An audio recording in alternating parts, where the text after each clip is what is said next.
c'est Christelle Tricotte. Aujourd'hui, on fait une nouvelle vidéo des chaussettes du vendredi numéro 10. Ça fait déjà 10 semaines que je fais des kits chaussettes le vendredi. Donc, ils sont toujours à retrouver dans la boutique. Et donc, je vais vous mettre tout de suite la vidéo de la teinture.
Voilà, alors que je vous montre ce qu'on a obtenu.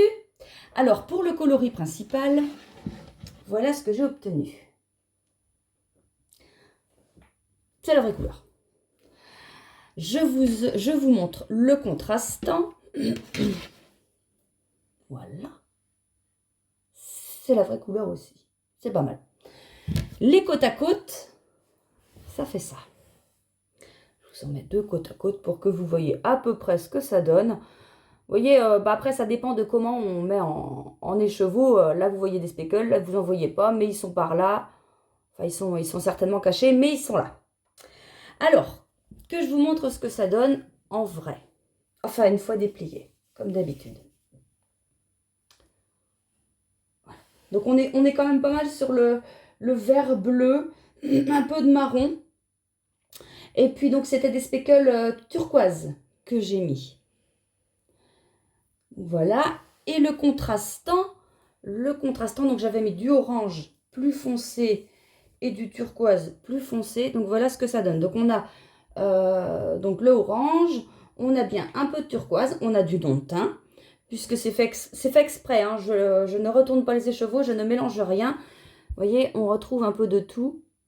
Du non teint, des endroits plus clairs, plus foncés. Et il y a des endroits où ça fait un peu de marron quand on mélange en fait le turquoise et le orange.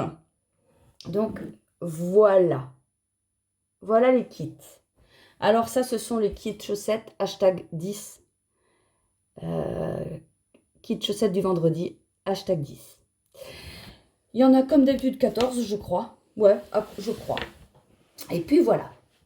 Alors, le modèle que je vous présente aujourd'hui. Il va falloir que je note les modèles que je vous montre.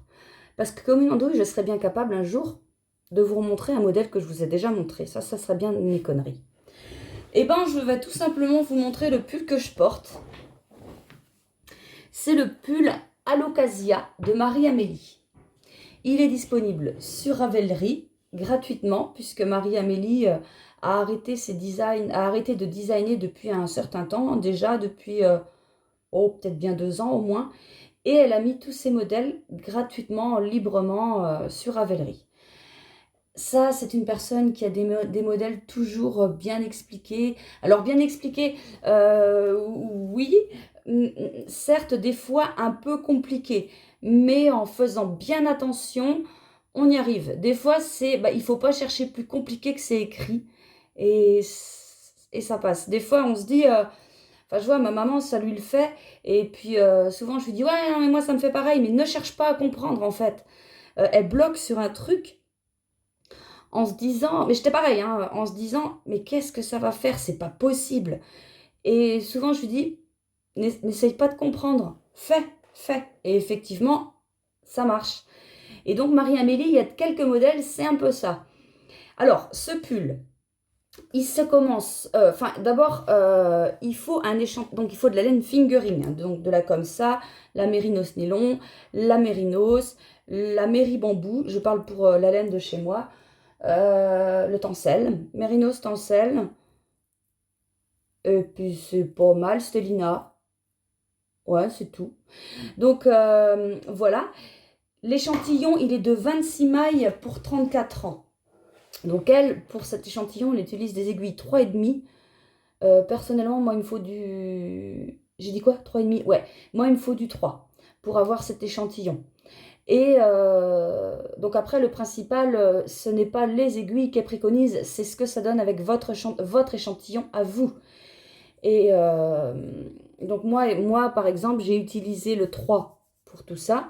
Et les côtes de là et du bas du corps, eh ben, j'avais pris des 2,5, alors qu'elle préconise du 3,5 et du 3 pour les côtes. Les tailles vont à leur tour de poitrine de 85 à 135. En nombre de... en métrage de fil, ça fait entre 900, je regarde là, c'est écrit là, ça fait entre 900 mètres pour la plus petite taille et 1500 mètres pour la plus grande taille. Ouais, alors, le truc, c'est qu'on le commence par les épaules. Il faut faire un montage provisoire au crochet. Alors, je ne me souviens plus si pour celui-là, je l'ai fait. J'ai vraiment l'impression que oui, parce qu'on ne sent rien du tout. Mais il faut savoir que le montage provisoire au crochet, qui est très simple, moi, je le foire des fois. Des fois. Pourquoi? Parce que je ne sais pas. Je ne peux pas vous dire pourquoi. Des fois, ça marche, des fois, ça ne marche pas. En fait, on monte des mailles au crochet et puis on tricote sur ces mailles. Et quand il faut, donc après, donc par exemple, on monte au crochet et on commence le dos. Et après, quand il faut reprendre le devant, on enlève la chaînette et on récupère les mailles. Ah, ça paraît simple comme ça, hein. Des fois, c'est simple, des fois, ça marche pas. Et quand ça marche pas, en fait, ce que je fais, eh bien, je m'exerce, je crois, sur un petit truc. Et quand je vois que j'ai pas le coup, ce qui est déjà arrivé, et je crois que celui-là, je m'étais lancée, oui, celui-là, c'était la première fois, je m'étais lancée, j'avais eu aucun souci. Et une deuxième fois, j'avais refait un autre pull, je m'étais lancée, je me suis dit, ça va faire pareil. Ouais, sauf que tu as tricoté tout le dos, tu veux reprendre tes mailles au crochet, incapable. Et ben, c'est là que je m'étais dit, non, non, non. Donc, dans ce cas-là, on remonte les mailles sur le rang de montage. Alors, après, ça peut faire un léger petit trait, mais c'est pas bien méchant. Donc là, ce qu'on voit, en fait, c'est comment ça s'appelle? Les rangs raccourcis. Voilà. Je pense. Je pense. Enfin bref, on fait le dos, on fait le devant. Et puis arrivé là, vous savez, ben, on sépare les manches du corps. On continue le corps. Alors, c'est toute une dentelle. On dit que je m'approche. C'est toute une dentelle qui est faite très simplement. Il y a des mailles croisées. Donc là, il y a des mailles en vert. Ici, ce sont des mailles croisées une. C'est facile, on prend, quand on tricote, on a l'aiguille droite, l'aiguille gauche. Au lieu de prendre la maille de l'aiguille gauche, on prend la deuxième maille de l'aiguille gauche. Et sans la laisser tomber, on reprend la première. Et ça fait un croisement de mailles. Donc, je crois que c'est un coup à droite, un coup à gauche, me semble-t-il. Et entre, il y a des rangs de jersey en droit, jersey en vert. Et puis voilà. Ce modèle est présenté en deux versions. Version décolletée, je ne sais plus comment elle appelait ça, mais plongeant. Et version décolletée moins plongeant. Moi, j'avais pris le plus plongeant. Et le truc du patron, c'est le dos. Regardez le dos. Oh, j'ai du mal à me tourner. Enfin bref, regardez. Il est... Non, je vais parler après. Il est vraiment beau, fini. Enfin, c'est un travail minutieux. Et j'adore ce modèle. Vraiment, je le trouve magnifique. Ah oui, et puis dans les côtés aussi, il y a quoi? Eh bien, il y a aussi, je pense que c'est des mailles en vert. Et on refait des mailles croisées. Là. Donc, ce qui fait que ça fait une espèce de couture. Pardon. Ça fait une espèce de couture, mais c'est pas une couture. C'est une déco. Je sais pas comment vous appelez ça. Mais voilà. Après, quand on a fait ça, on relève les mailles, là. C'est pas comme des pulls en raglan ou en yoke où vous avez déjà les mailles de mise en attente. J'ai dû le dire. Mais non, on met pas les mailles en attente, du coup.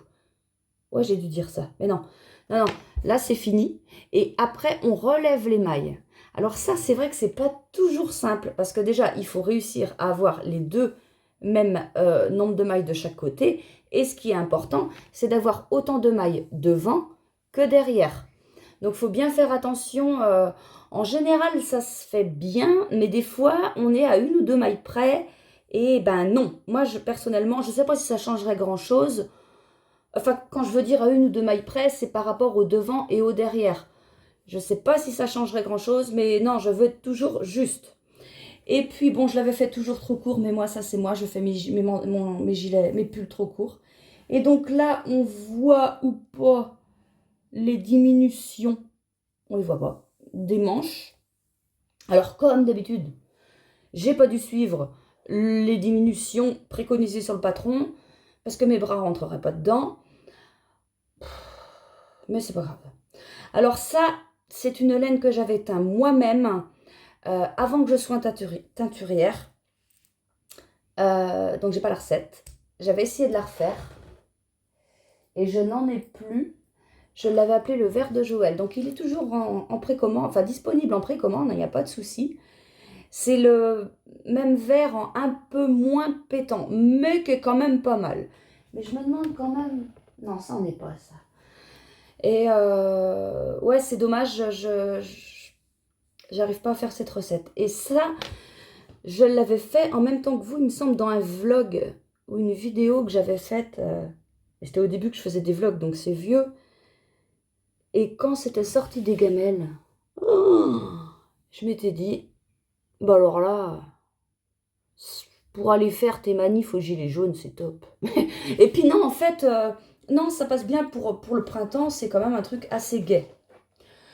Et ben voilà, c'est tout ce que j'ai à vous dire sur ce patron. C'était plus la difficulté de là. Et après, non, pas après, en même temps, on fait tout un high cord sur sur toute l'encolure, en fait, devant. Et puis derrière, ce qui fait une jolie finition. Bon, alors, je le dis, mais ça, je le ferai jamais. J'aimerais refaire le même, en fait, parce qu'il est tellement beau. Refaire le même en une autre couleur. Il est tellement joli, tellement bien coupé. Et finalement, je crois que c'est le montage que je préfère, de relever les manches. Je pense que c'est... Bah, j'aime bien parce que ça fait... On est sûr que ça tombe bien. On est sûr. Des fois, enfin, les raglans aussi, en général, ça tombe bien. Les yokes, c'est un peu plus délicat. Il y a des yokes qui sont franchement immettables. Moi, j'avais tricoté le pull Avena.